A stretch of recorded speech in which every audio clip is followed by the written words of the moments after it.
Welcome to another episode of the CarryTrainer Higher Line podcast.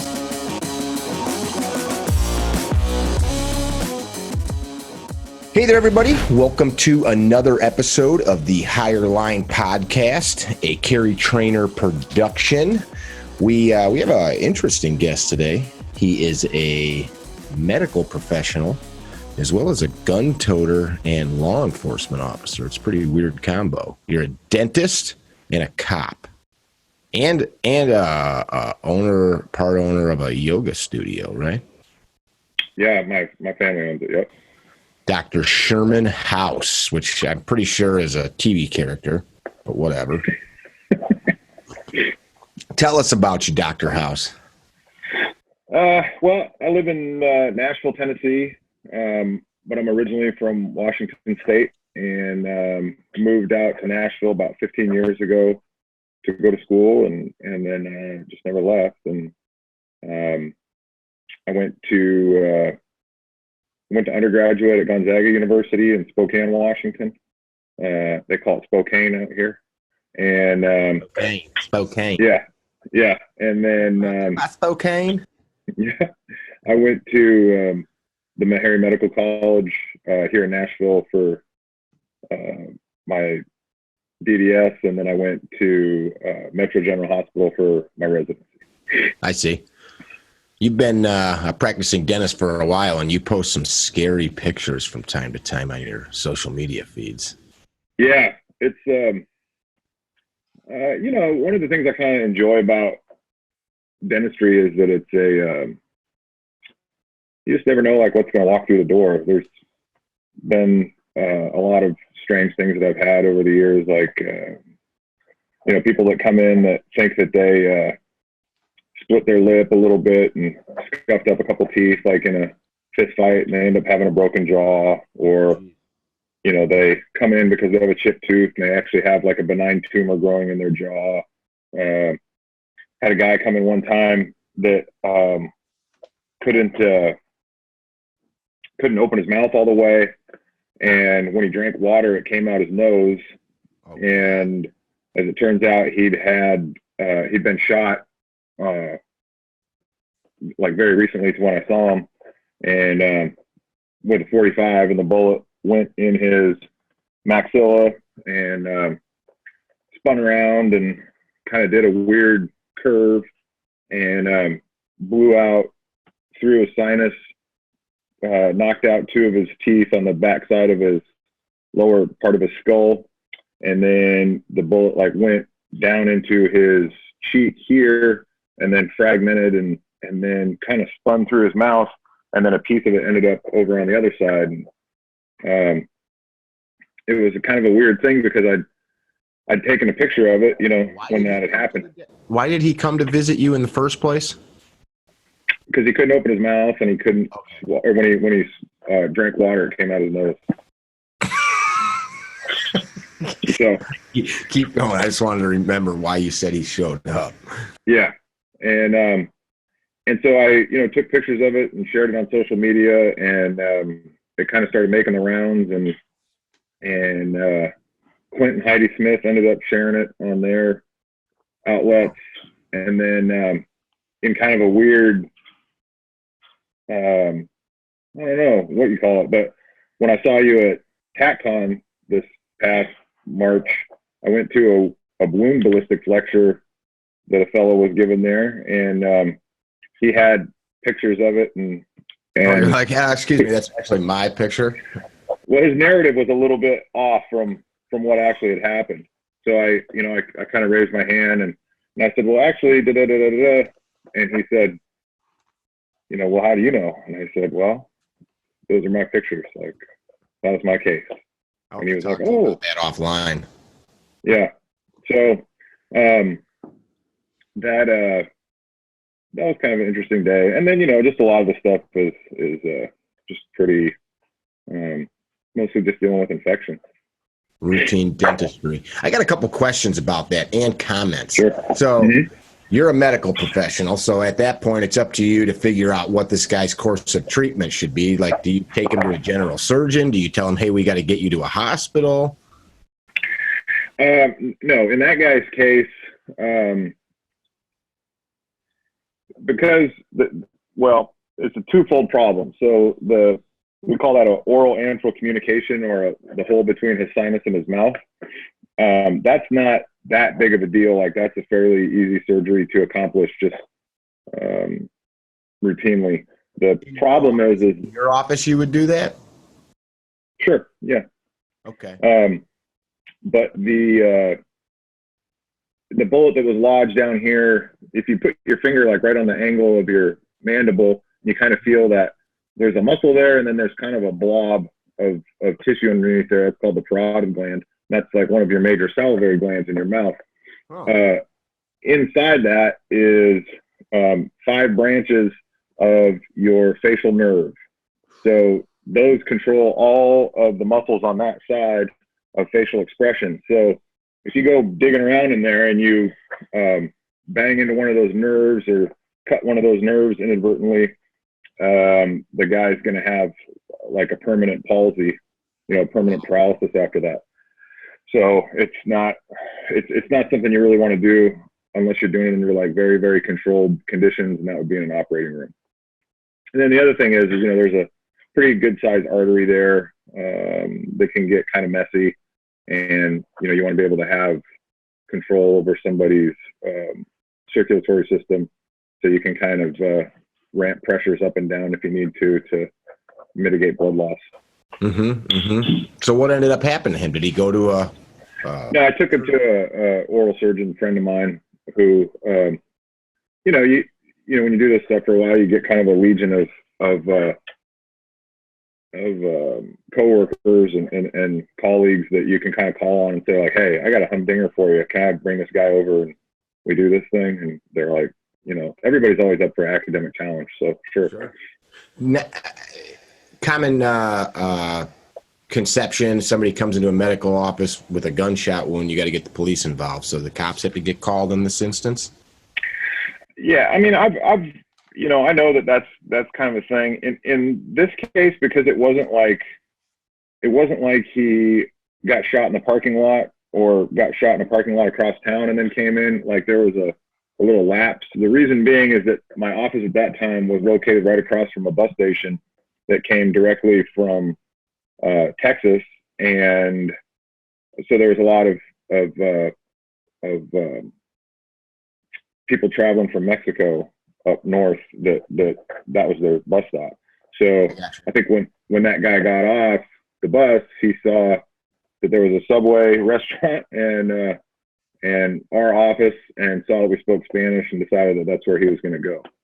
So his story is that he was shot in the face by a narco of some sort, somebody having to do something with the narcotics trade, and shot him, walked up to him, shot him in the face. He lost consciousness, woke up 5 minutes later, wasn't dead, and promptly packed all of his stuff into a backpack and got on a bus. And somewhere along the way, someone had given him some antibiotics. I don't know where, maybe at an urgent care or something. And then,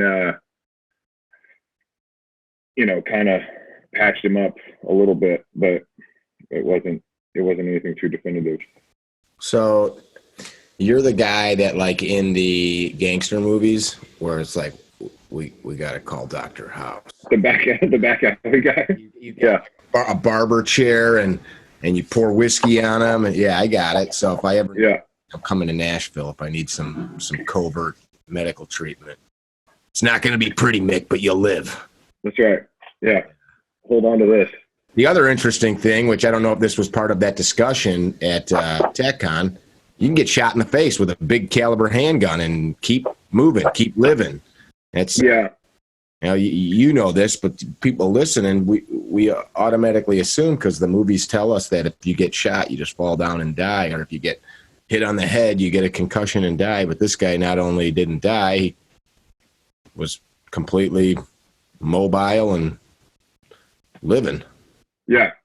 I mean, that's not the first one of those I've seen. I mean, I've saw several of those when I was in my residency training, where people had been shot with various projectiles, all the way up to shotguns, and had a tremendous amount of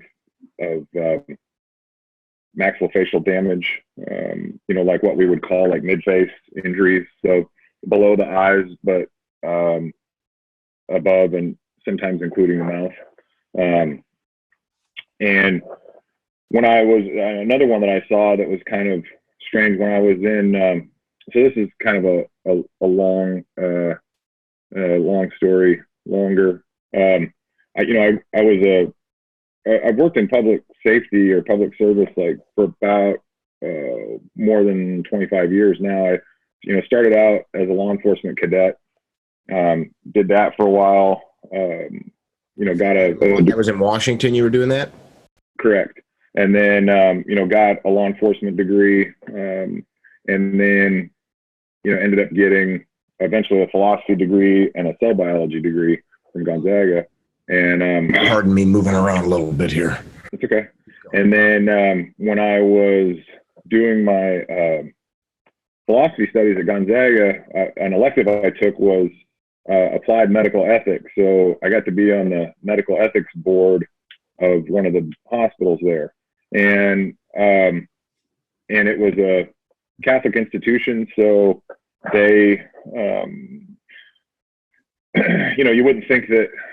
Well, maybe you would. I don't know. But anyway, they would look to the ethics board to kind of give them like the philosophical background on certain types of decision making. And there was this guy who, this is before they called active shooters. I don't remember what they really called them back then. I think they just called them a school shooter. Criminals. But this kid had gone to his high school and had a gun, a handgun, and I don't recall that he didn't seriously injure anyone. I think it was more of like a scare thing, but the Spokane police arrived like really fairly quickly, and then 3 or 4 of the, I don't remember if they were patrol officers or if it was a SWAT team thing or what, but guys with M4s shot him like several times in the face and basically destroyed like his whole face, but it didn't kill him. He was blinded. He was horribly disfigured, and the issue was that he was in the critical care unit at the hospital, and he kept trying to kill himself, by various means, like strangling himself and doing these kinds of things. And there was a lot of resources being tied up trying to keep this kid alive, and the question was kind of asked, like, if someone is in that state of affairs and they're trying to leave, is it ethical to continue to try and stop them? That's why you got involved in that decision-making process. Yeah, I don't know if I would really call it the church. I would just say it was more like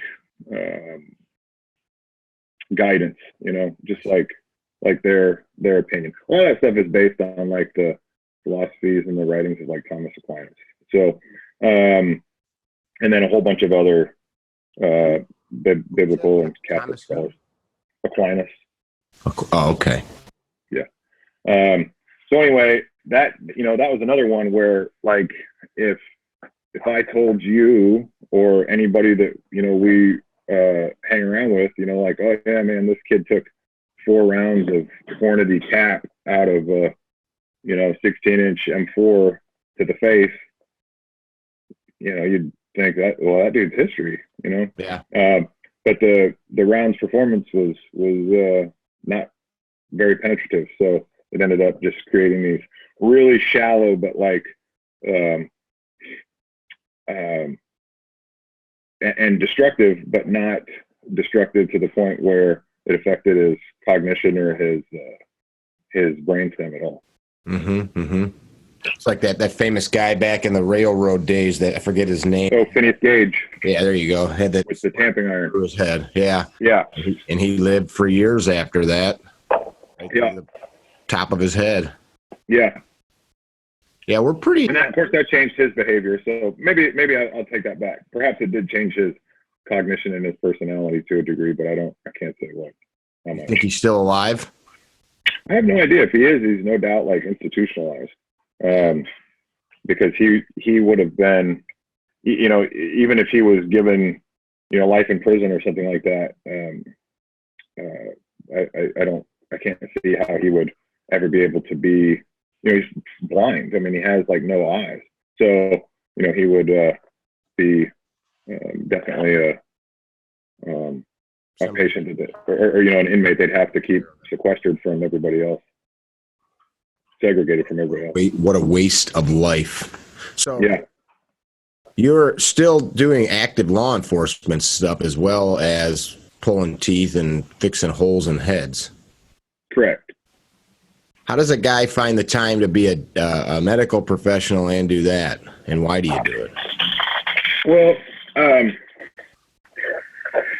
you know, I've had like, you know, when I first got out of public safety and got like, you know, into dentistry full time, I only did it for a little while before I like really realized that I missed it.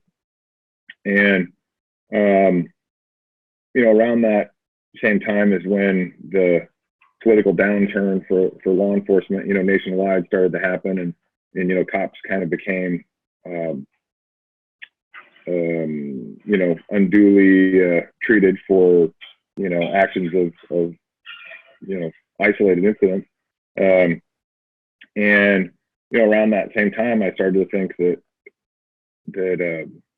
it might be beneficial to have, you know, somebody with you know, a unique and a different experience, you know, reaching back a few years to kind of be out there and you know, make a difference still and still do it while I still had some miles left, and you know, maybe influence the younger generation a little bit, you know.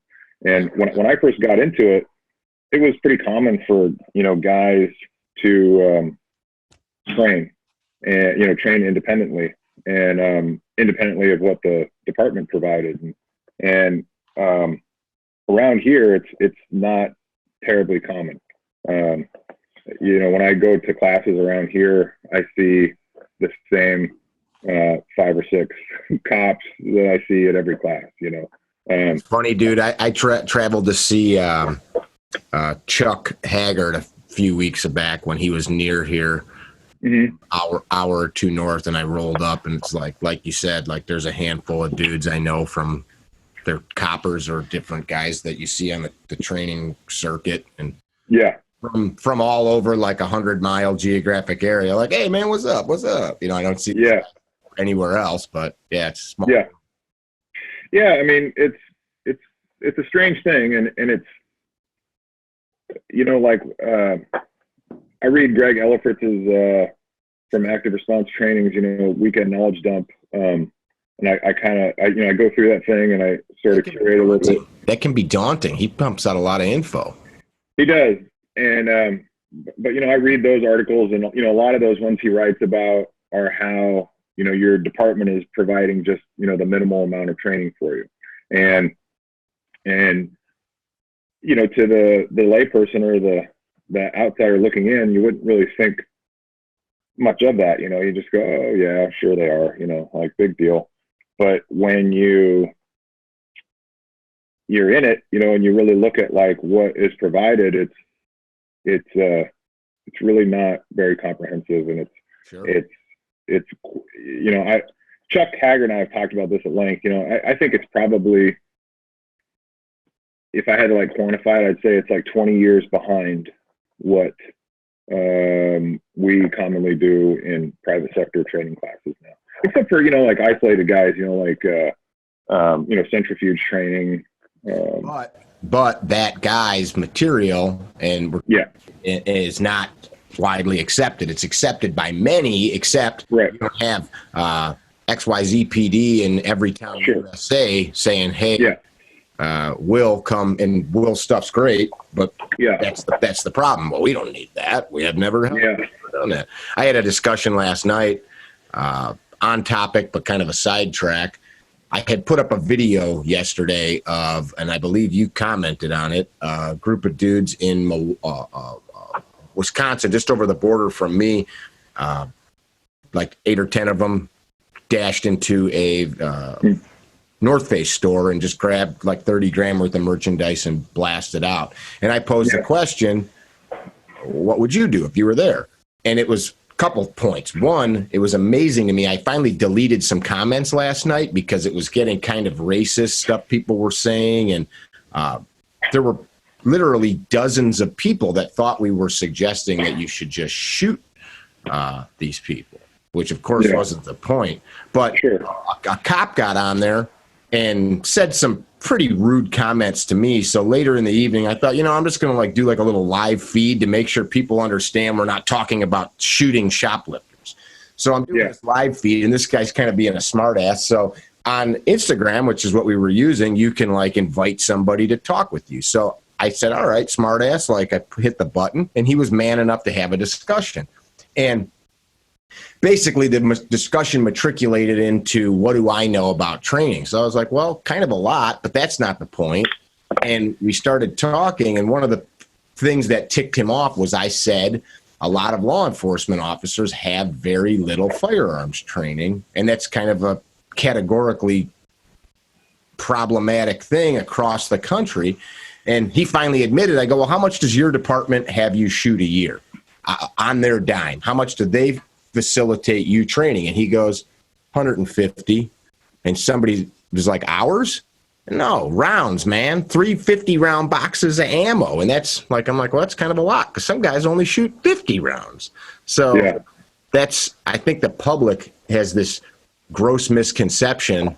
We see that video the other day, which has gone completely viral, from down in Georgia, where the officer did not want to shoot that man who was charging him, and he discharged, I think, 10 rounds. I think only one hit him.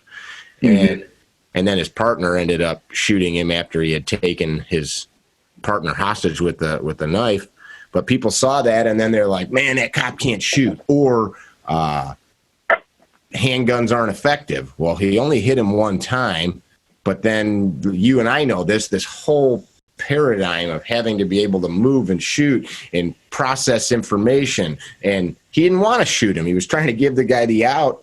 Anyway, long and the short of it, the point I'm making is just bolstering your point. Cops don't train like that, and it's a budgetary problem, but then it's such a minuscule occurrence. I just was talking about this in the last week. I did some new statistics.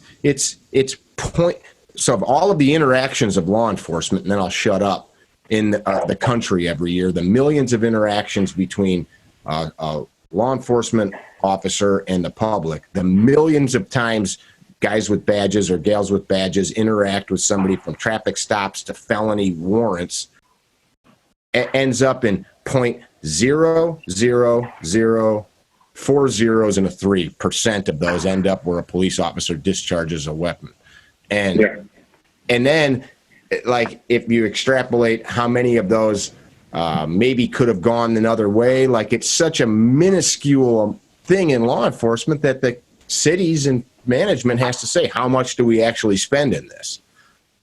What do you think? I think that's true, and I think that there's a lot of belief in that live fire training is just adequate, or it's good enough for the guys. And so, when you look at these scenarios, unfortunately, a lot of times those guys, that might be the first time they've ever had to make that shot is under, that condition that you're actually seeing on the badge cam. But, if you do any degree of comprehensive, multidisciplinary training, there's usually a good amount of force on force or simulation type training that you do as well. And you've done enough of that stuff to the point where it's no longer novel. But imagine if you spent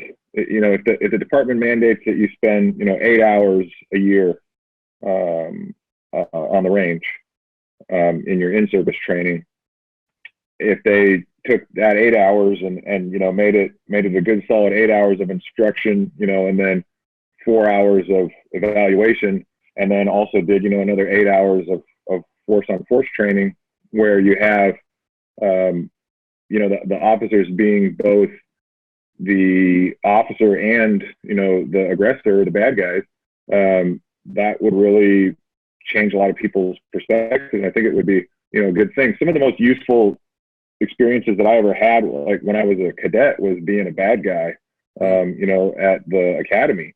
Yeah. Just because you got to see like how to exploit, people's weaknesses, and how to exploit tunnel vision and things like that.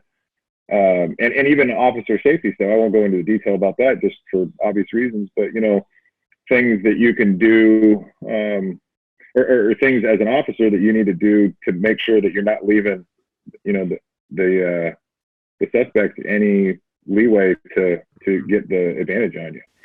I have a profound memory of doing OPFOR for a local SWAT team a number of years ago, and they've got this big summer camp. It's like perfect. It'd be perfect to film a horror movie. It's like a bunch of cabins, like a main building with a cafeteria, a church, some like housing for the instructor staff, and it's grass like, this high, and roads with weeds growing on it. It's beautiful.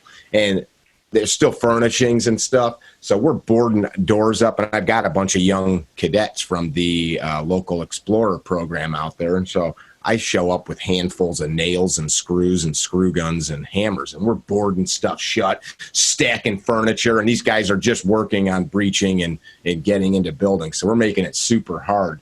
But at one point, I hid in the same spot like a dozen times and shot the same guy in the face like a dozen times. And finally I told him, I'm like, would you please look? Sure. I feel bad, but I'm going to keep shooting you. But he would get so fixated on screaming girl here. Anyway, to your point, you do learn so much from that. The other thing you learn is how a shitty draw stroke doesn't get any better when now there's some dude, especially it's almost a little disconcerting when everybody's got the gear on, the fist helmets and stuff, because you can't see facial expressions and stuff. No. You hear your own breath in your ears because of the helmet.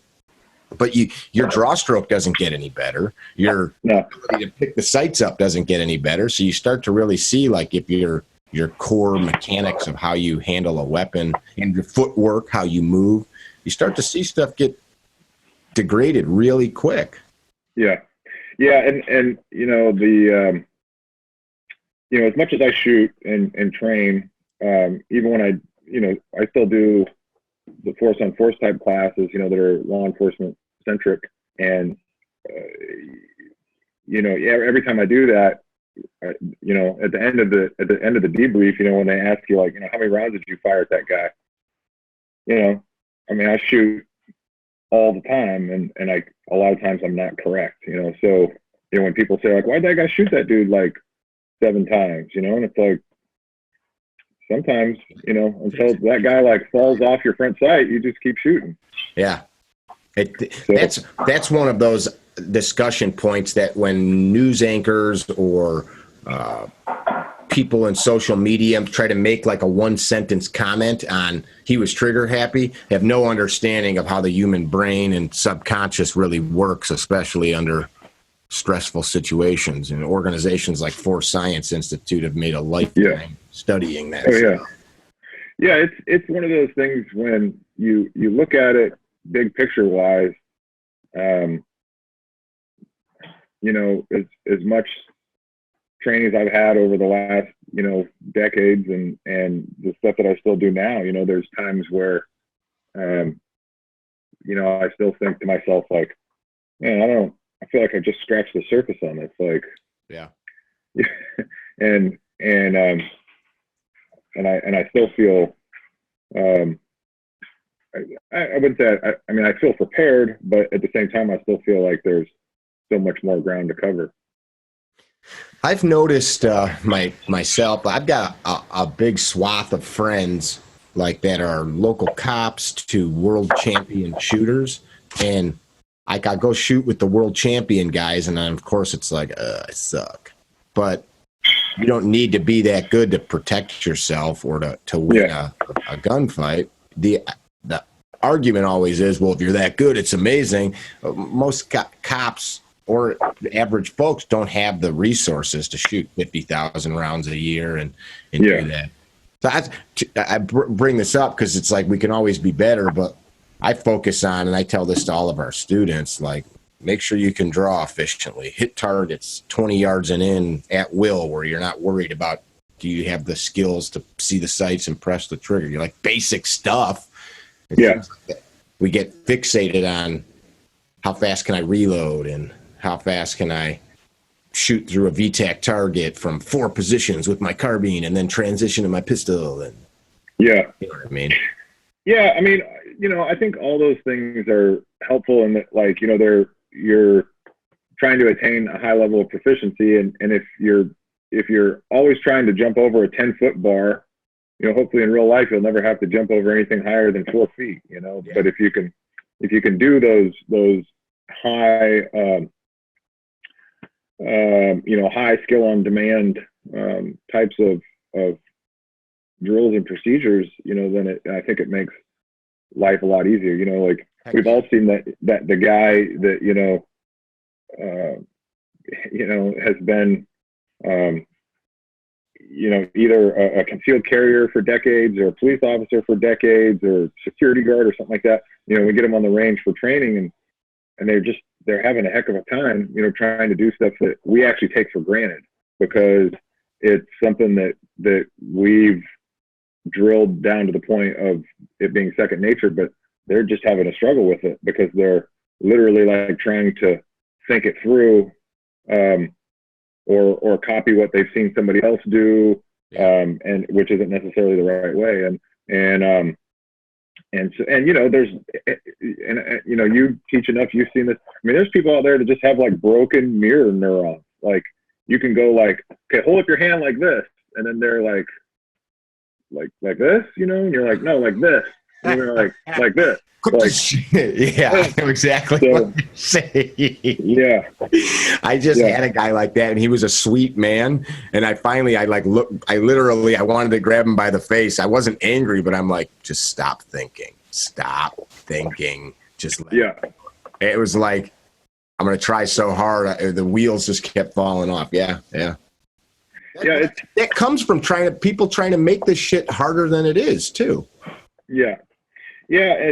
And I think that it's just, humans are human, and it doesn't matter like what, if you do this stuff long enough and you just lived long enough, you see these kinds of things. And there's a really small percentage of people that are high performers in everything, and unfortunately we live in a world where you can definitely get away with being average or below average, and there's always going to be somebody around or technology around to help you pick up the slack, and a lot of people are okay with that.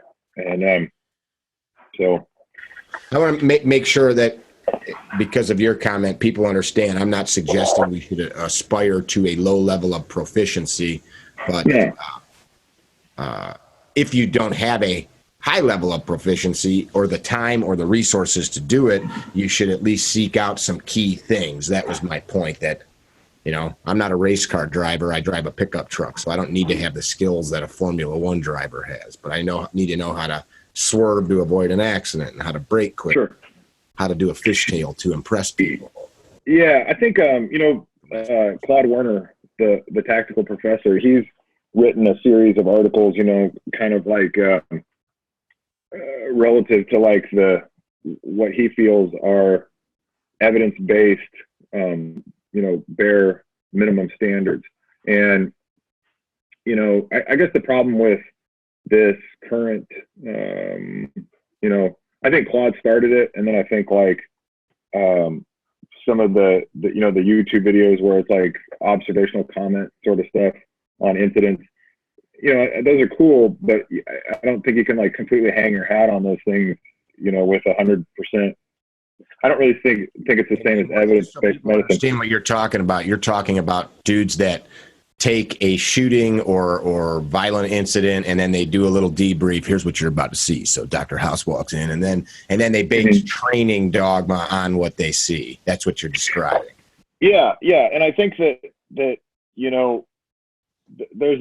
that's a good way to get a baseline, but I don't think it's like comprehensive. There's always going to be like these sentinel events, and some of them aren't filmed or recorded. In like the I think Claude Werner gets most of his either from like news sources or from the Armed Citizen, I think it is, in one of the NRA publications, and those aren't necessarily comprehensive, and I think they also have a bit of a bias to them because they're not necessarily reporting the ones that are purely negative outcome based. Yeah. So and if you spend any degree of time in this as a career field or as a hobby, you see that there's people out there that go to any public range, and you're going to see stuff that on the most mellow, air conditioned, calmest conditions ever, the gun handling is really, really, really poor. And if you take that person and put them in the pressure cooker of a defensive encounter of some sort, it's not like they're going to get any better under those conditions. So I think it's okay to look at that stuff, but I think more. I like to look at it more in terms of I know it's such a buzzword these days, but like critically thinking. Like where you put up that one the other day. I don't know where it was from, but it was that guy in that Toyota pickup truck, and that dude came up with that long-barreled revolver and bonked on the window, and then that dude opened the door and shot him, and the guy ran away. It was a cop. Okay. Off-duty Brazilian police officer. Okay. Yeah. But just reading the comments, that people put in that thread of yours, staggering. It's staggering, but it also makes you go like I said earlier, humans are going to human, and there's a very, very small percentage of people out there that really can view that kind of media or information and then synthesize it and think about it and look at it in terms of the big picture. Yeah. And figure out what needs to happen and what actually happened.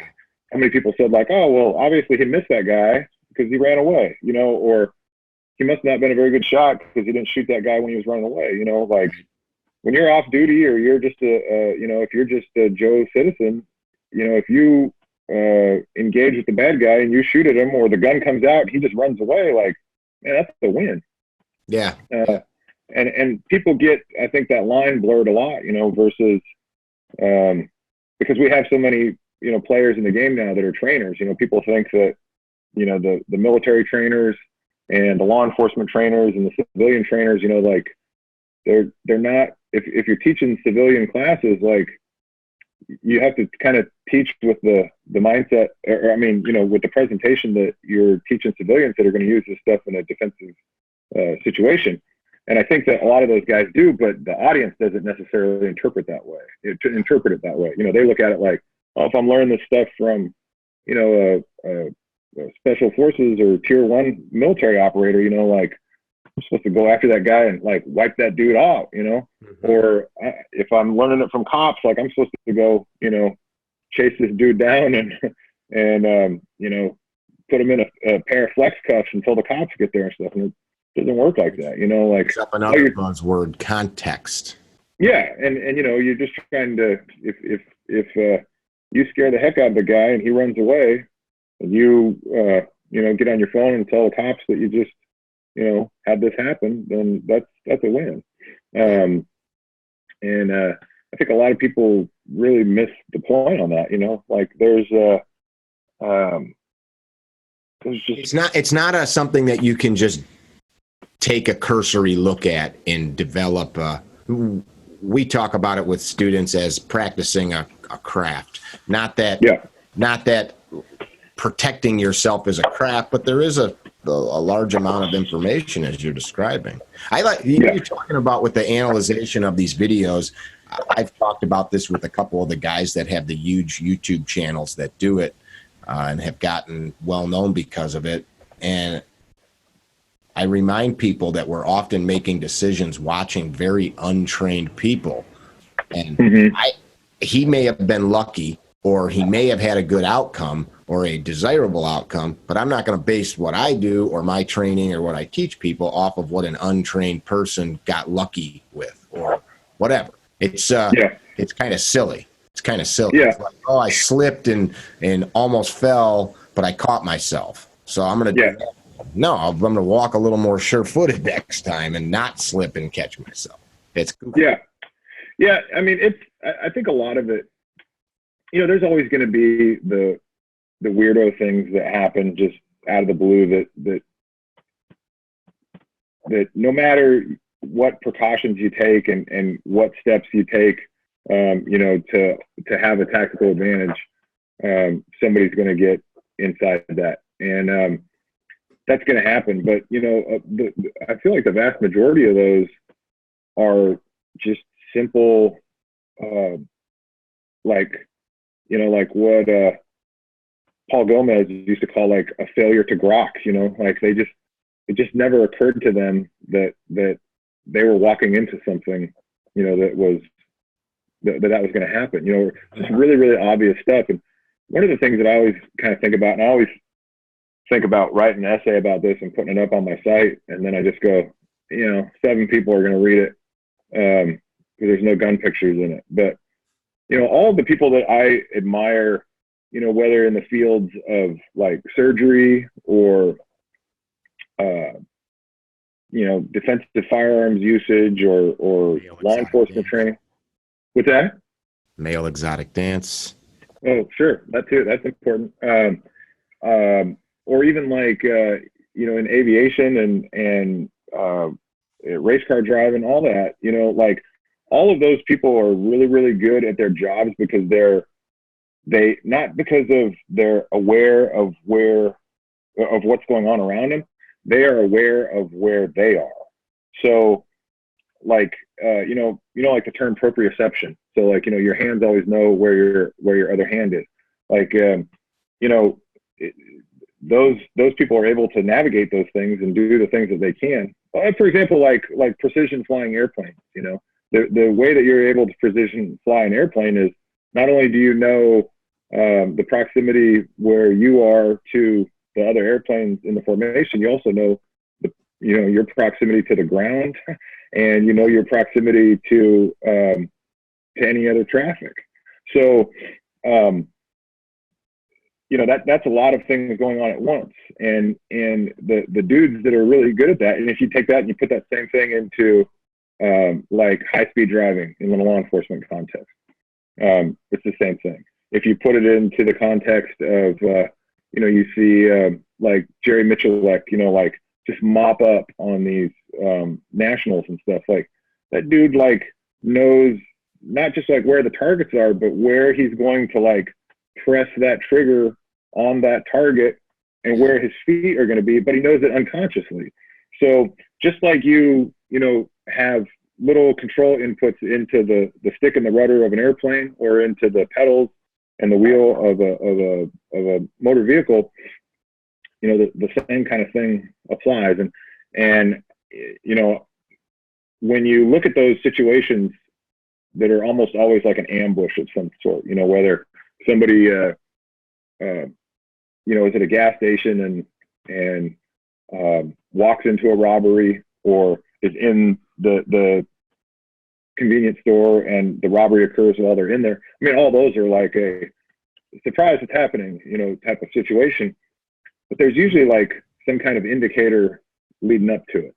And yeah, these guys are not, they're not getting dropped up, fast roped into parking lots or no coming in out of space. Yeah. And I mean, I've had the experience several times of like pulling into, you know, a gas station or a truck stop, and I just kind of like look around and I go, nope, and just go on to the next one. Yeah. Yeah.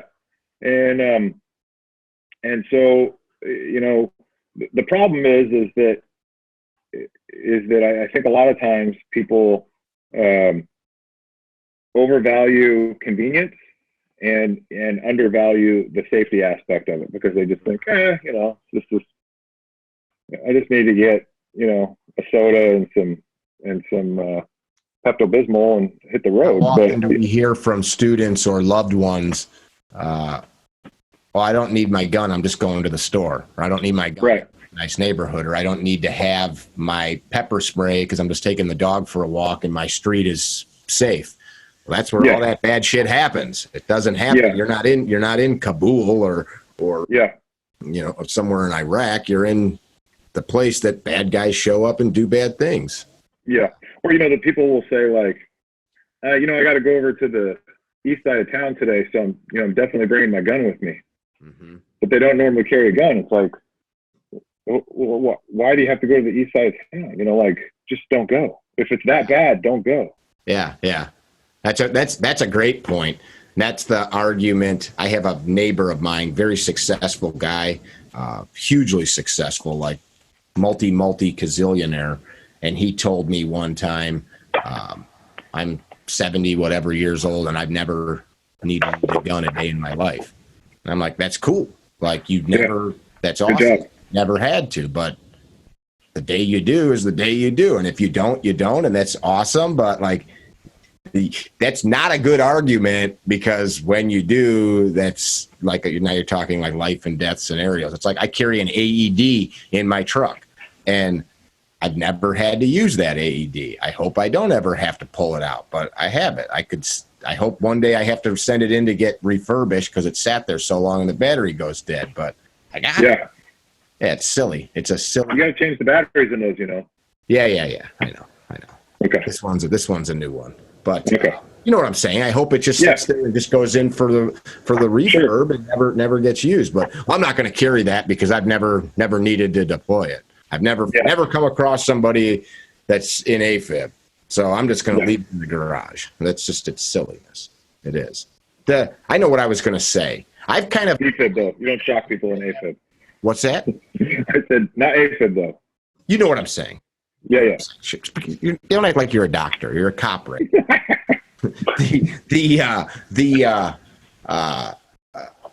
We've got like this almost snobbish mentality. So there's like, you've got like a lot of dudes teaching and training that have good stuff. You got other ones that are teaching somewhat good stuff, but then you get like this sector of dudes that are really like it's a uppity snobbish. If you're not doing this, you don't really care. And if you're not investing thousands of dollars, and you might be a small town cop making $15 an hour, but you should be on the range 10 hours a week. And it's not realistic. And like where I live, law enforcement makes a good salary, but there's a lot of the country. I have a friend that was an undersheriff in a major East Coast city. And as an undersheriff, he made less than a first-year deputy in our county of a big department. So to me, I look at it like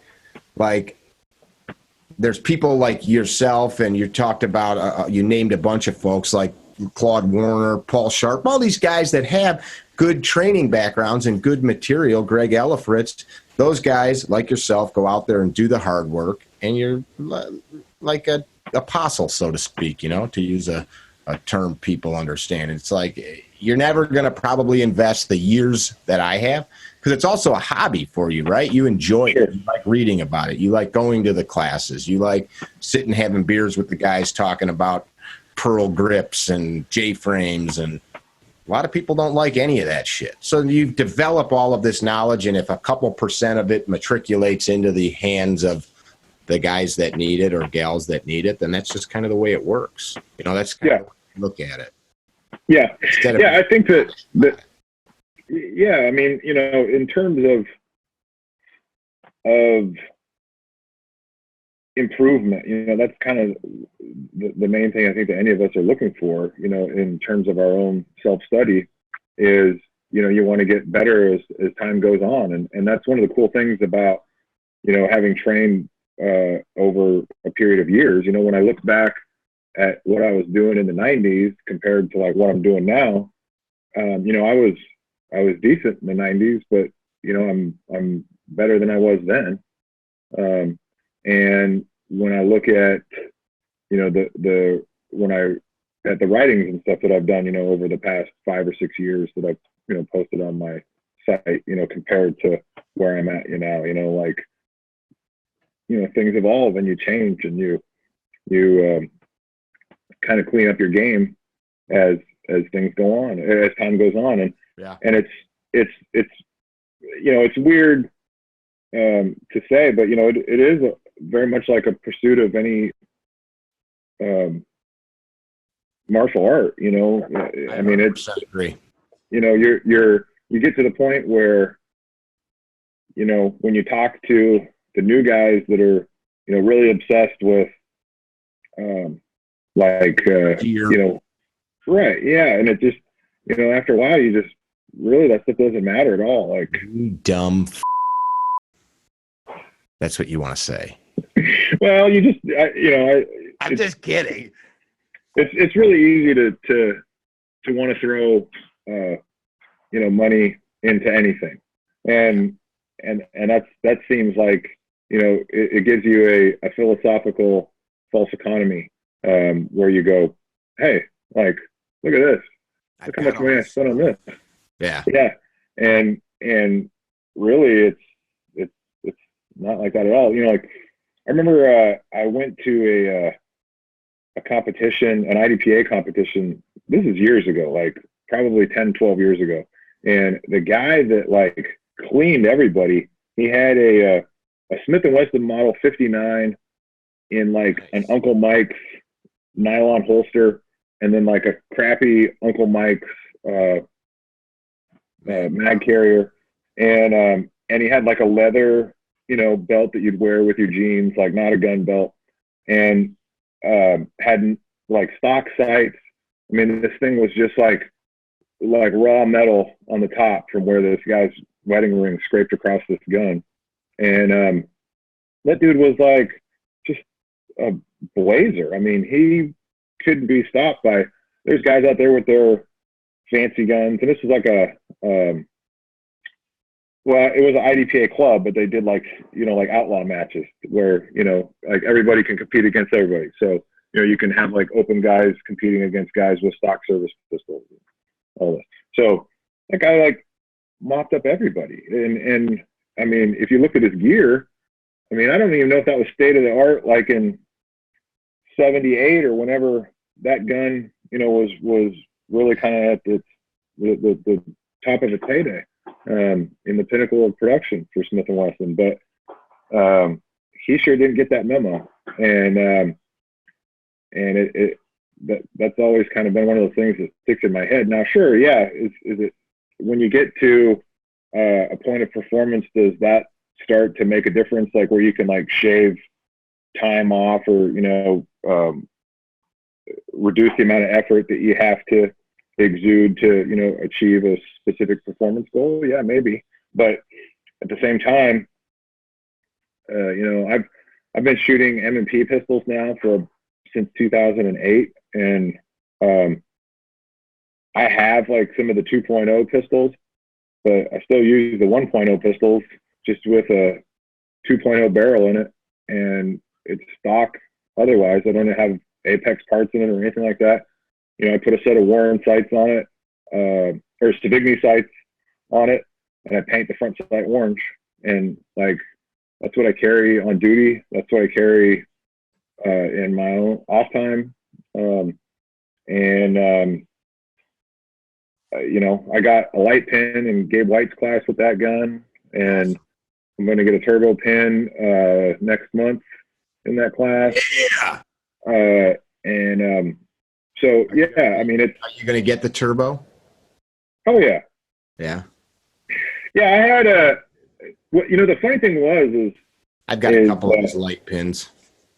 Yeah, I mean, when I took his class, like, as much as I've shot before, that was the first time that I'd done like a number of those. I'd done bill drills before. But like some of his other standards, that was the first time I'd ever done them. And so I was like, wow, if I actually shoot a gun. Oh boy, he's amazing. Yeah, he's he's a character. I like that guy. He's kind of an American treasure. There's a lot of guys out there in this business that are, definitely fit into an archetype of character, and he's definitely cut his own swath. He's really unique. He's not to change the subject, but the fact that what he does from concealment's pretty awesome. My friend Les Kismartoni, a GM, he runs from concealment too. You brought that up because your point was it's not a chase of the gear. The last class I did with Gabe, I shot my little P365 in that whole course, and I ran that same little gun in a class with Scott Jedlinski as well. Yeah. And it's not for any reason other than just let's see how far this little thing will go without, the wheels falling off of it. And it's pretty cool what you can do when you just press the trigger straight back and have a good grip and all that good stuff. Yeah. Back to your broader point though, that chase, it is exactly with martial arts. I talk to the students when we start class to get them in a mindset of you're practicing a craft. You're a practitioner. You're not my student. I'm not your sensei. We're not handing out belts, but you are practicing a lifelong journey, which you'll learn stuff. I've looked at stuff that we pumped out and I cringe. Not like it's bad, but like I would never say that again. And I've had to kind of let that go because it's the journey. It's sure. I've had friends that are like expert in fitness stuff say, dude, the way you squat is terrible. Well, I didn't know that. Like I've been doing it that way forever. It's not bad. Yeah. So you learn. Yeah. Anytime you get exposure to, an expert in any field, you're going to be like, it's like a continual process of whittling. And you're like trying to whittle like something that has the uniformity and consistency of a cue ball. And, every time you pick up a new piece of information, you go like, oh, well, there's a little burr that I didn't realize was there. So let's chip that little piece off. And it keeps going. And, when the thing is, when people say like martial arts, everybody automatically thinks, guys in gis and roundhouse kicks to the face and all this kind of stuff. But, martial just means, it comes from the Roman god of war, Mars. So it's just the war arts. And that can apply to a whole bunch of different things. So, and it's like I read this book years ago, and it was specific about Aikido, and this guy was talking about just about how you never get to a point of mastery; you just are always on the path to it, and I think that that's really true with just about everything. And now even in my in my dental practice, when I look at I have patients that I've had for 15 years, that I saw like when I was in school. And when they come in and, they get their teeth cleaned, and I look at, stuff that I've done in the past, there's ones where I look at it and I go, man, like, I'm still happy with that. After 15 years, I'm still happy with that. There's other people where I look at it and I go, you know what? Get with the front desk and let's see about doing a little revision on that and getting that cleaned up. Filling or whatever. Yeah. Yeah. Well, stuff usually is a little bit bigger than that, but where I look at it and just go, yeah, like I don't know what I was doing that day, or maybe I was having an off day, or I saw it in a different direction or what, but there's room for improvement there, or the way that I'm doing it now. The knowledge expanded. Yeah. And I think that that's, applicable. Just, it's a good philosophy just to have through life. That's what makes, I believe, people the greatest in their field, the ability to constantly keep refining and not just rest on that's the way we've always done it. That's the way we're going to do it. That's that kind of stone face way of approaching life or anything like that. Never, you're not going to get any. That talk full circle back to the training stuff. That's the problem. Like, this is why it's comical to me when guys talk about, well, you're not a cop. You're right, I'm not. But let's go shoot and let's talk about that. Let's not talk about why that doesn't matter in this context. Why special operations brought and still brings the best competitive shooters in the world to their units to teach the guys how to run guns. Shaw from Mid-South, one of the most prolific trainers of special operations units. They've trained every major unit in the last 25 years. Yeah. And they still do. A competitive shooter, top competitive shooter. Yeah. It's a continual refinement and not resting on this is the way we've always done it. Yeah. And I mean, it's kind of a attractive trap to fall into, because if you've had any measure of success in something, obviously whatever the combination of variables and parameters that got you to that point, you had some success at. So I think it's hard for a lot of people to go, well, it served me this long. Like, why would I change it now? Yeah. And it's kind of a, not to get like too into my philosophical studies, but it's sort of philosophical studies are okay. That's what we talk about here on the Higher Line. Well, like in terms of like American pragmatists, like William James and Charles Sanders. One of my favorites. Yeah. Well, one of the things that kind of boiled down their philosophy was that it's not necessarily what's like right or wrong, it's what works. And that's, that's a thing that can kind of go either way. When you had that video the other day about those loading strips for the J-frame, and there's a lot of people that poo-poo and hate on small frame revolvers, even though it's probably one of the most common, certainly one of the most common guns that people own, and probably one of the most common guns that people carry. Yeah. And I mean, is there better choices?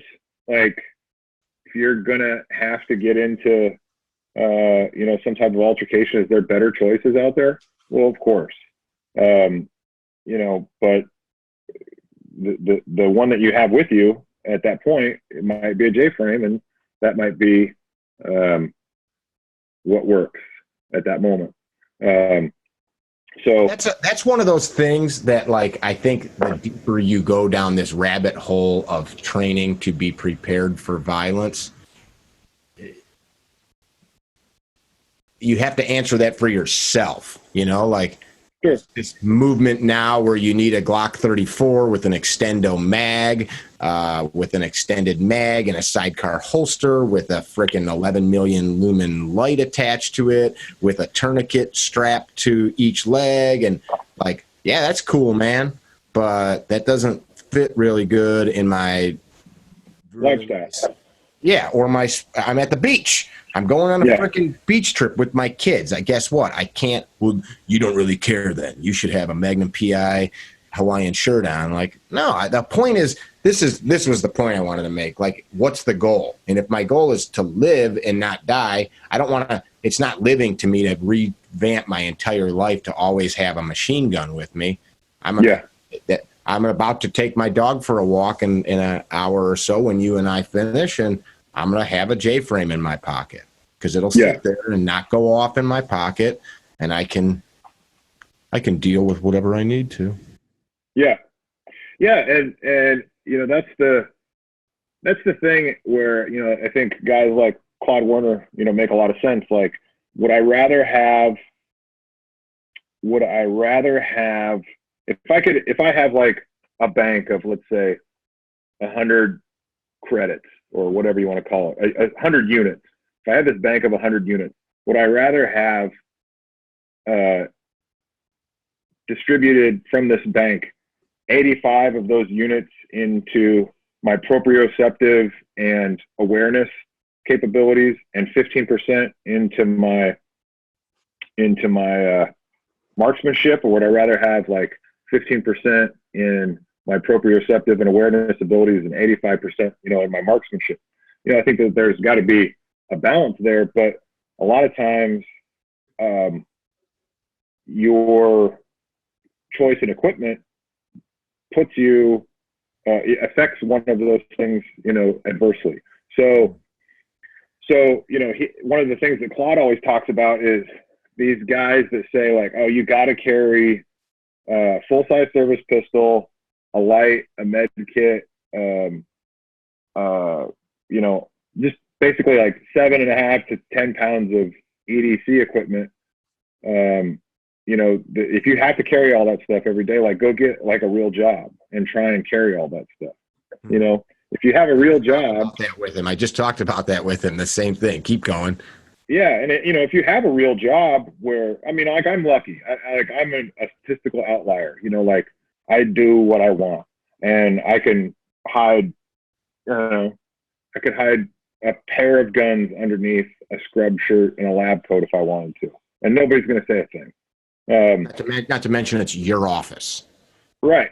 Yeah. But if I worked at if I worked in a corporate environment or something like that, that'd be a showstopper.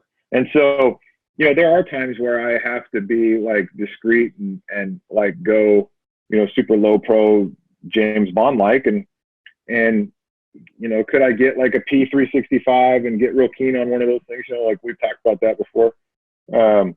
Yeah, I could, but like I've already got like all of the J-frame infrastructure and neural pathways from 25 years of using one of those things in place. So yeah.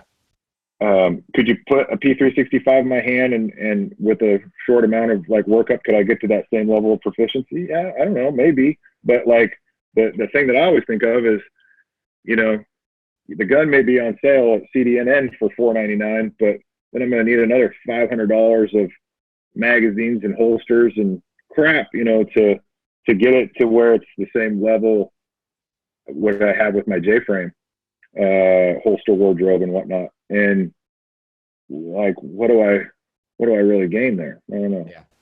This is why quantifying some metrics of what one should have as baseline skills is important. And the interesting thing is it depends on who you ask. Like, should you have to have a sub 2 second concealed bill drill on your head in the dark while drunk, which would be weird. Don't do that. Or is it able to draw and hit a melon-sized target at 10 yards in 2 seconds proficiently?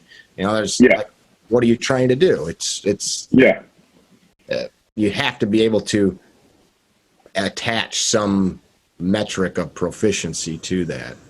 Yeah, I think that there's a lot of like guys like Claude and Dave Spalding and Tom Gibbons. The evaluations. Lee Weems has a pretty good set of them too. That what they're requiring their students to be able to do on demand. I think if you take any of those, and if you can do those with any of those guns, then I think you're probably okay. And I chiefly shoot. It's not getting caught, like we keep saying, not getting caught. Yeah. I mean, I would. It's sort of a double-edged sword. Like, we want to go out, we want to train with these dudes. Like, I've never trained with Jared Reston. Like, I've listened to all of his lectures and stuff, but I totally want to train with that guy. But at the same time, it's like, the whole, and I don't mean this to like, I'm not saying that like, well, I guess let me rephrase. So like avoidance, is really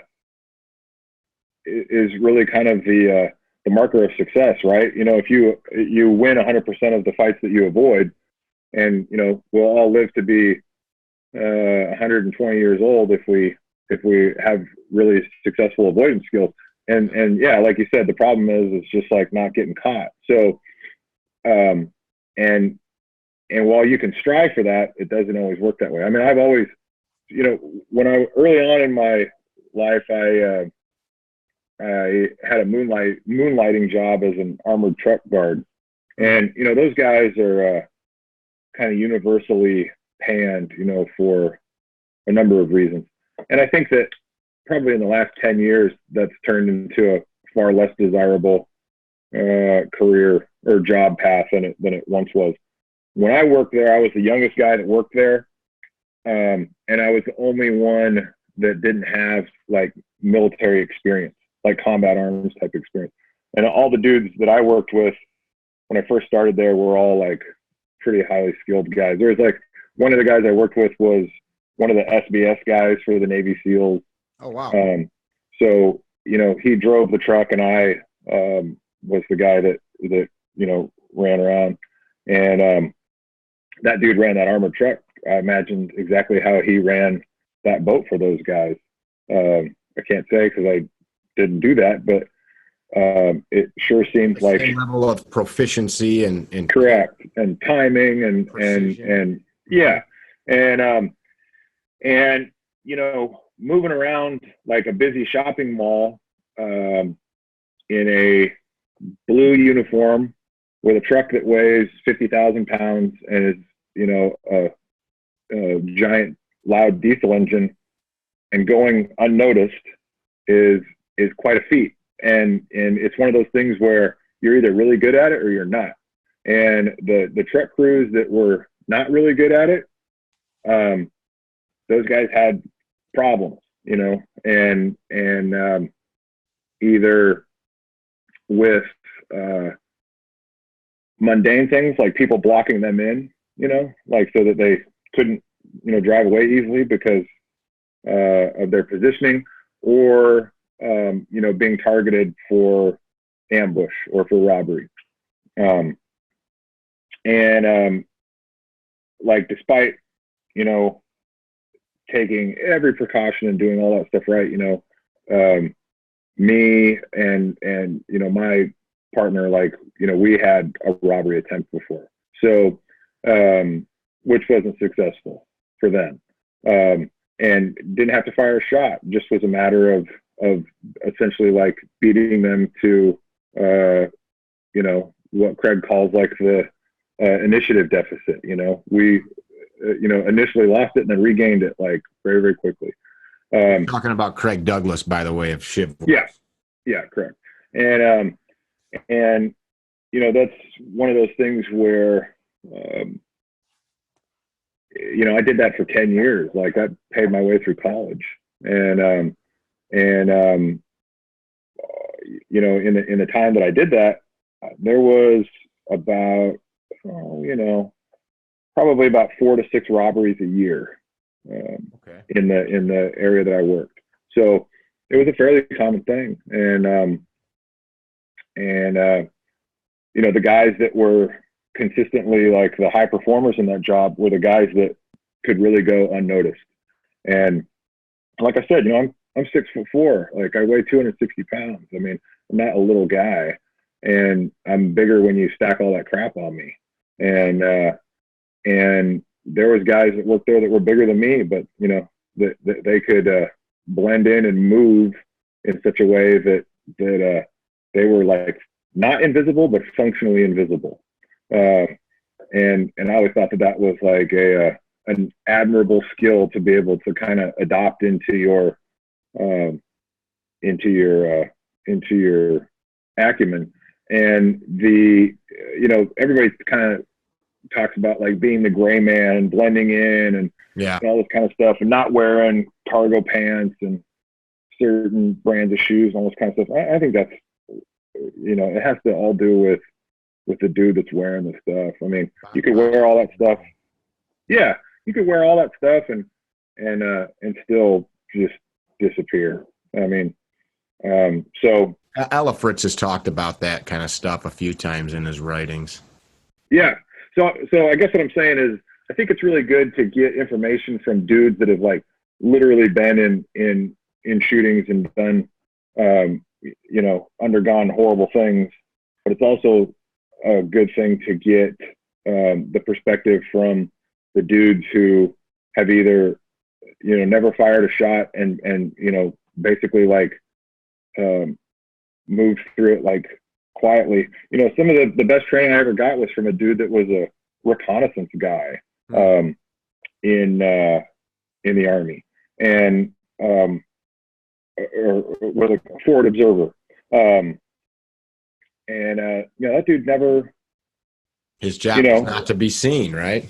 Correct. Yeah, his job was to just be like invisible and like report what he saw and direct fire when appropriate. And that's kind of a neat way to look at it. If you can just kind of avoid what you have to avoid to not get caught, then Avery one time somebody was asking Ron about if he'd ever shot somebody, because he was a sheriff's deputy as well as a top level competitive shooter, and he was kind of angry. I remember telling me the story, like I could sense it irritated him because people questioned his validity because he hadn't shot somebody in violence, and his like demeanor changed in his voice, and he's like, I'm very proud of the fact that I've never put myself in a position where I had to shoot somebody. He was a martial artist too, and said he was proud of the fact that any situation that he was involved in, he was able to diffuse it into somebody getting handcuffs put on them or it not escalating into a shooting. Now, of course, we all know somebody that's been ambushed and shot without them being prepared for it or asking for it, meaning they didn't escalate the situation to get ambushed. But like you said, there's something huge to be gained from that. I had a student a couple of weeks ago in class. He's a copper, and the department that he was at, he left work, was driving home late at night, stopped to get fuel, and as he's telling the story to the class of people, just because it was applicable to what we were talking about, similar to this discussion, he's pumping gas. Next thing he knows, he's like, I was dead. All I was thinking about was I got meat in the crock pot at home. I'm going to have a beer, watch the whatever on TV, and zone out the rest of the night. And next thing you know, there's a gun in his guts at the gas pump. And he's unarmed. He had taken his gun belt off and stuff and left it in the car. I think he said he had like khakis on, like the polo with the insignia of the department. So the guy knew it was a cop.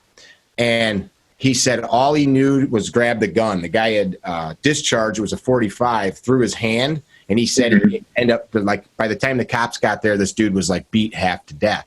Well, this guy had, in his statement, said he had come there to kill a cop. He was there was something more to the story, but he was looking for a cop to kill, and he found one that was unaware. But as this dude tells the story, he goes, I literally was hot beef in the crock pot. Come on, pump, finish. Holy shit, there's a gun stuffed in my rib cage. Like that was, and this guy's been training for years. He was a good shooter, but just that minuscule lapse of judgment. And this guy saw a target, which is a whole topic in itself you could spend a life talking about.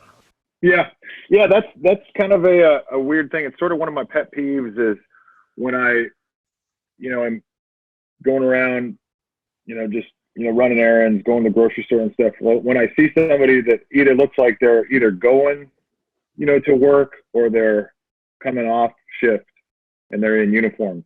When I go like to and from, I keep all my stuff in like a bag, like a gear bag. and I have my uniform pants on, but then I wear like an innocuous looking shirt over the top, so it just looks like a black pair of pants, because, and I'm sure you've seen it, like where there's people that are patrolmen and they have all of their patrol stuff on, but they've got no gun belts on, just because nobody wants to tear up the seats in their own car, with the metal shank on a holster, and eat up their car seat, so they don't wear the gun in their own car. And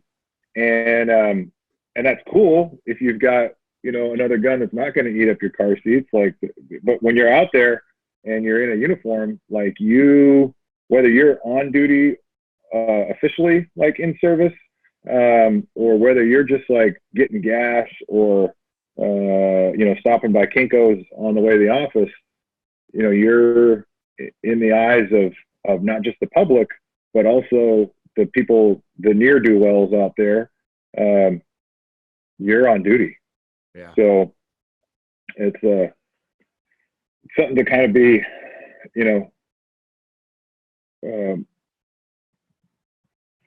thoughtful about, I think. And there's been times where I've come home and I've seen, like stop at the gas station. Like if you stop at the gas station at 2:00 in the morning after you get off shift and you got on like a flannel shirt and, a pair of black pants and some boots, you just look like any other dude that's getting gas at 2:00 in the morning. Mm-hmm. But if you're standing out there in a uniform in your pickup truck and you're getting gas, you look like a guy that just got off work, or they think you're undercover, or they think that you're, out doing something, but you're still a cop. That's like, the badge of your office doesn't have any hours of operation. Right. It's a tough thing to always be in that switched on, mindful. I catch myself sometimes, and it's not even because I'm trying to be hyper vigilant, but I'll just say to myself in my head, pay attention.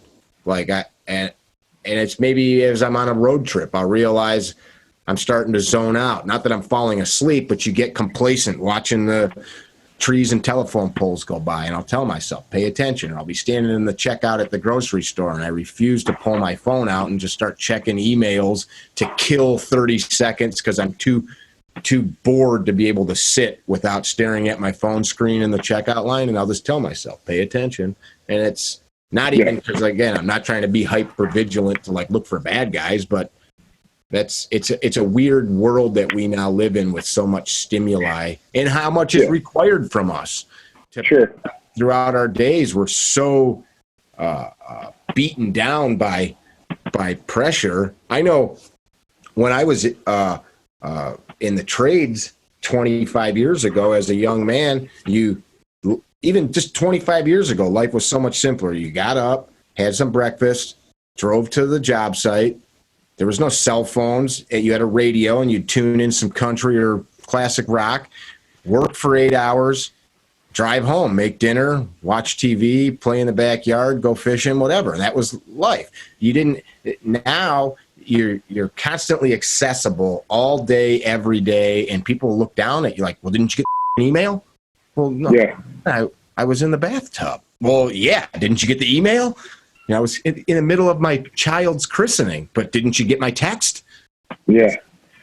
That's bizarre. And so our brain, you understand this as a medical professional, we're taxed. We only have so much processing capability. Yeah. Yeah. A whole nother discussion in itself. Go ahead. Yeah. What I was going to say about the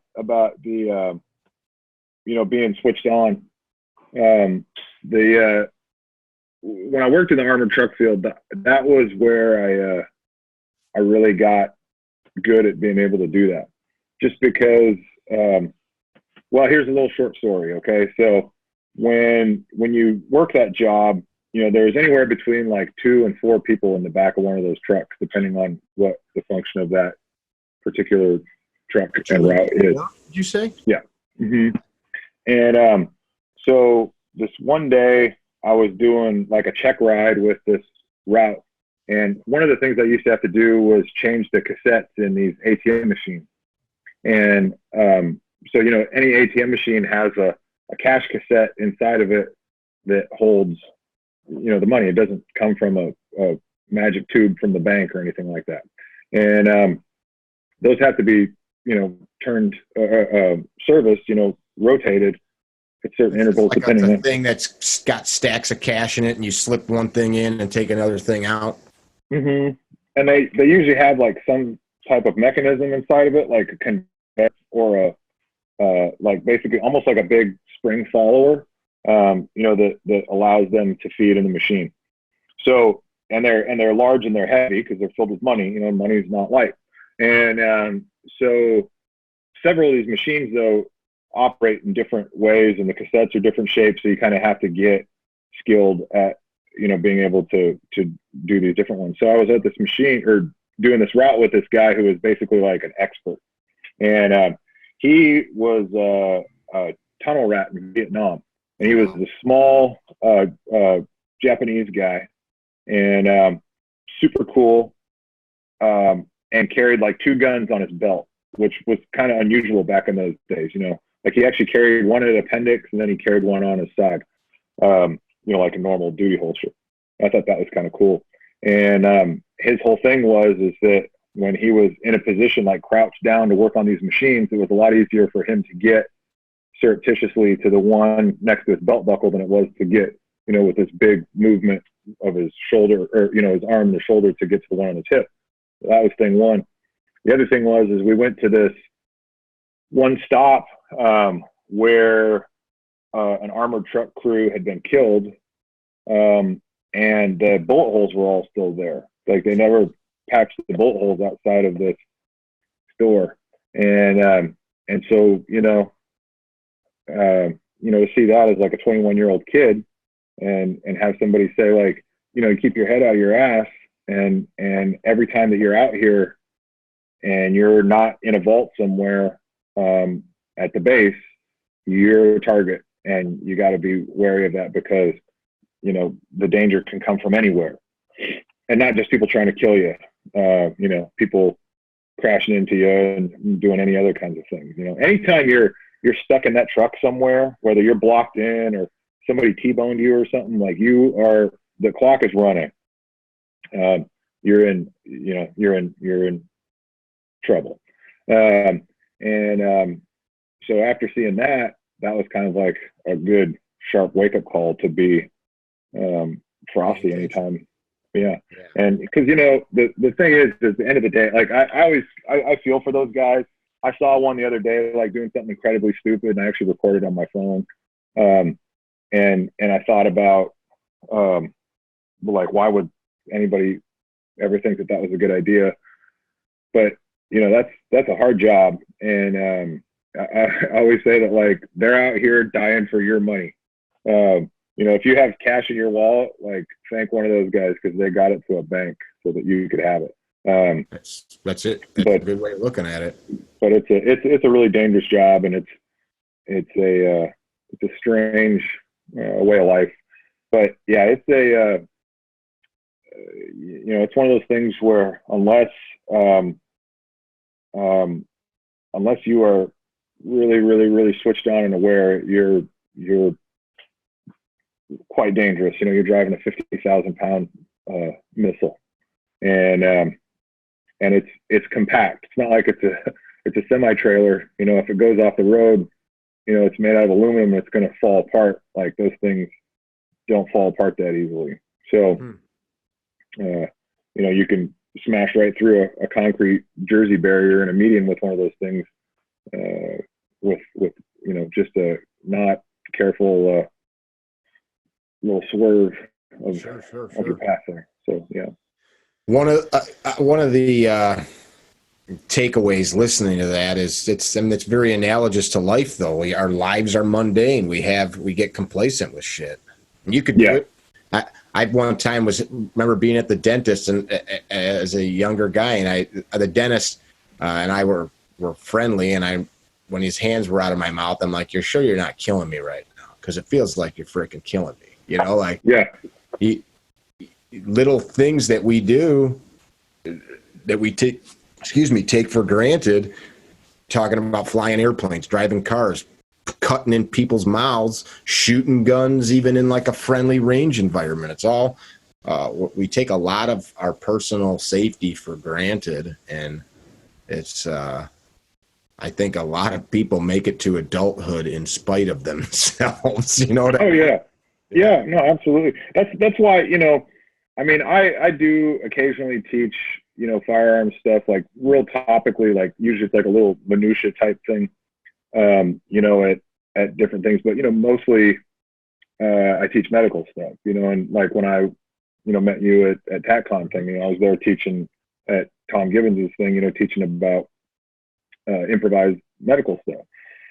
And, I've had to, actually pull my gun but never discharge it, like 2 times in my life. And I've done CPR, probably over 1,000 times. Like the very first time I ever did it, rescue breathing, was like on my own brother when we were literally teenagers. Mm-hmm. And, that was a skill that I picked up in PE class when they used to teach useful things in public school. Yeah. And not a, probably not a quarter goes by, a 3-month time period where I don't have to use medical skills on the fly. And, since I've been teaching these classes, the first, open enrollment medical class I taught was about 2007. And, I've probably had 40 or 50 people, that have emailed me afterwards and said like, hey, and the majority of them are car wrecks. The majority of times people use these things for car wrecks. It's, everybody tends to think of the cool the cool tactical stuff, like mass casualty incidents and things like that, where they're going to use this stuff, but it's usually much more mundane, like somebody cutting themselves in their garage on a circular saw, or somebody, hacking into the meat of their thumb, with a butcher knife, while they're, chopping up some vegetable crudité for the 4th of July party, things like that. And it's not, I mean, the bigger stuff does happen certainly, but it's not, there's several things that happen that are of lesser acuity but are just as dangerous, that people require med skills for. A lot of that stuff doesn't require a tourniquet. There's no movies or TV shows that make applying first aid sexy, but there's a lot of James Bond movies and shoot 'em up movies where it seems really heroic and cool to be barefoot running through a glass-ridden hallway like Die Hard. That's cool. Every boy fantasizes about that as a young man watching those movies, but nobody says, today's the day I'm going to apply direct pressure to a cut thumb in a kitchen. Yeah.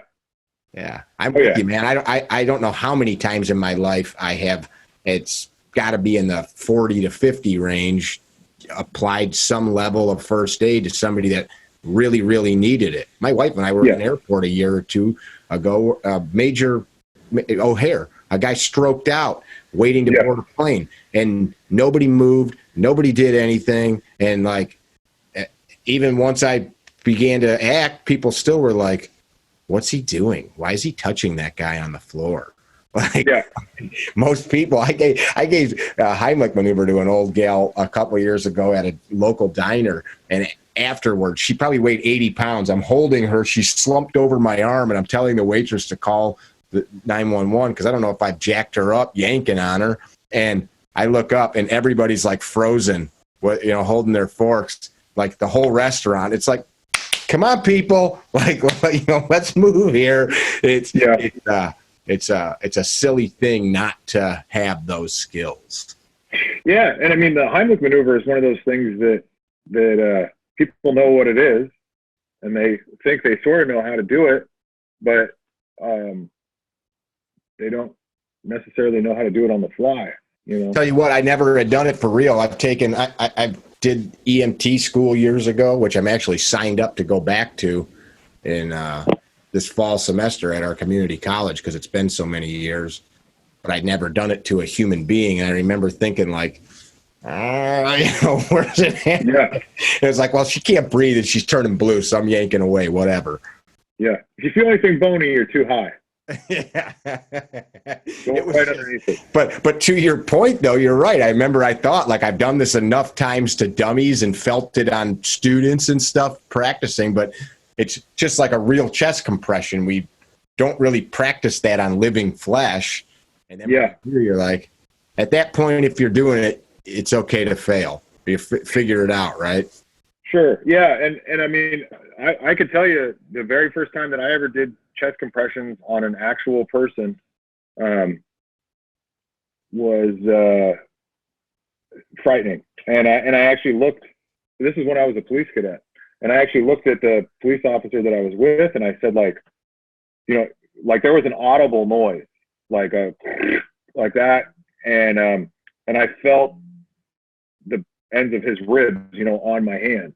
And I looked at the officer that I was with, and I must have had like a shocked look on my face. You know, he said, "You're doing good, buddy. Just keep going." And I was like, "Okay." And I kept going. And did you save that guy or gal? We did. Yeah. He actually succumbed like a while after that, though, from other things. But yeah, the you know, this was in the early days of defibrillation even. So I think it was probably about 7 minutes until he got defibrillated. And he got defibrillated and actually had a rhythm when he was transported to the hospital. Back to the pads. Yeah. Yeah, it was a Life Pack 3.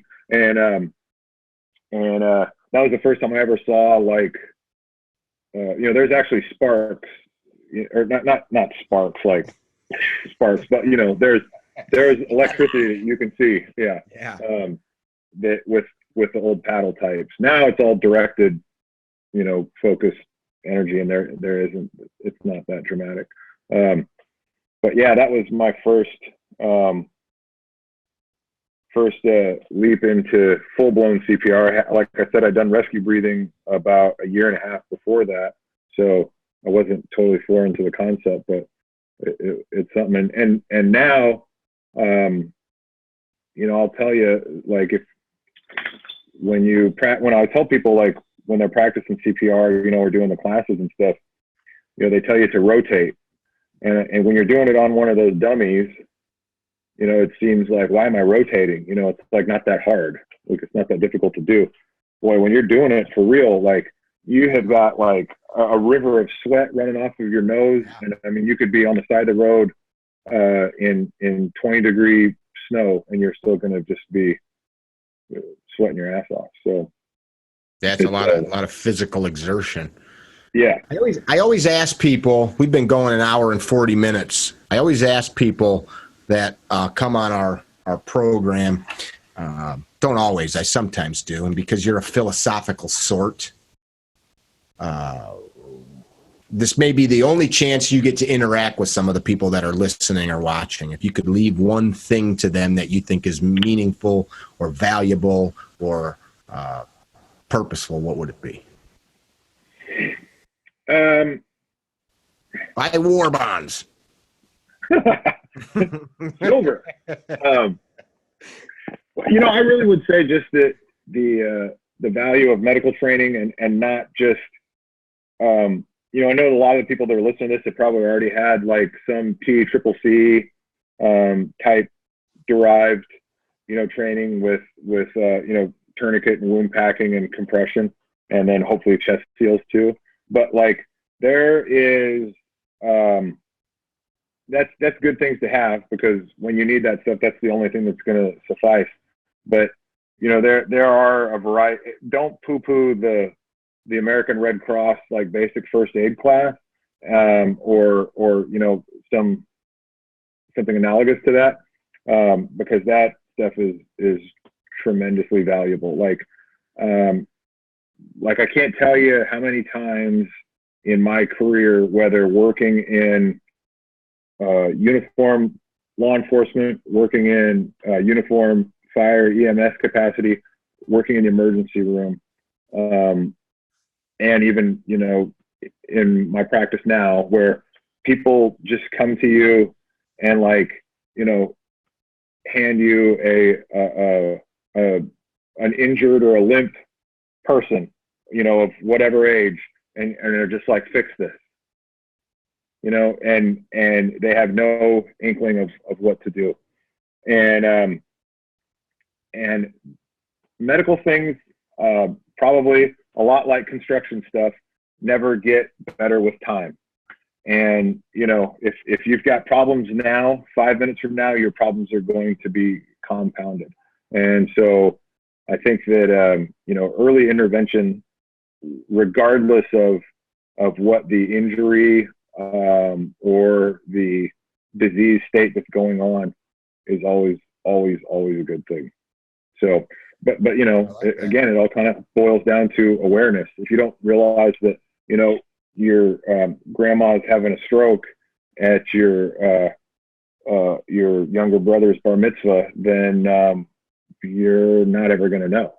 And if you don't recognize those signs and figure out that something's going wrong, you know, you might have a really bad outcome for her. So I think that just broadening your scope of medical knowledge for everybody is valuable, you know. And I always think about, you know, like, your audience is going to be like, you know, guys like us and gals like us, but everybody needs medical stuff. But nobody is immune from trauma or from, you know, you could be the biggest shut-in ever and have a 0% chance of a violent altercation. But, you know, if you slip on some shaving cream in your bathroom floor and bonk your head on the toilet and, you know, have a big gash on your forehead and nobody knows what to do, that's not going to get better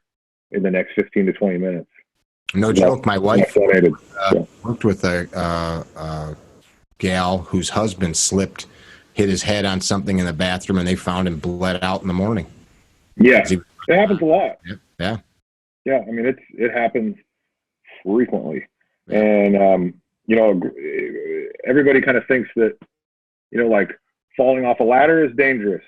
Falling, like, while you're standing on your 2 feet, not that dangerous, you know. But ground level falls, you know, where somebody's got 2 feet on the ground and fall down, you know, that kills people on a regular basis. Yeah. Even 6-foot step ladders. I believe the last OSHA class that I remember being a part of on falls less than 8 feet, that's where most deaths and great injury comes from, because people got comfortable, and I'm just 5 feet off the ground and their head, break their neck. Yeah, serious. Yeah. Do you teach these classes outside of your region or something special like TACCOM? Do you go? I do. Yeah, I don't teach them that frequently, just because, you know, I don't tend to travel, like, extensively, just because the classes aren't that expensive, and you'd have to have, you know, a whole bunch of people to make it a worthwhile trip. And there's enough people teaching. You know, when I first started doing this stuff, there was no Stop the Bleed Foundation. Mm-hmm. You know, Spencer Gwynn that started that. Like, you know, I actually was in a class with that guy years ago, before he ever started doing any of that stuff. And, you know, now those classes are nationwide. There's so many. It's a good program.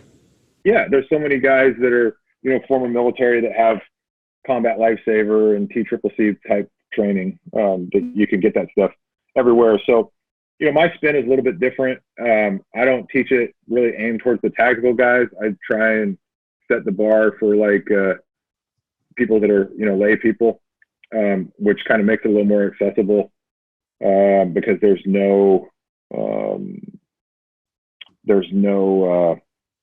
nothing like ninja, or there's nothing high speed about it. And the algorithms, you can't, like, do like ninja Band-Aid application. Maybe you could, okay. But it would be, you know, pretty. Talk about bringing you up here and doing a class.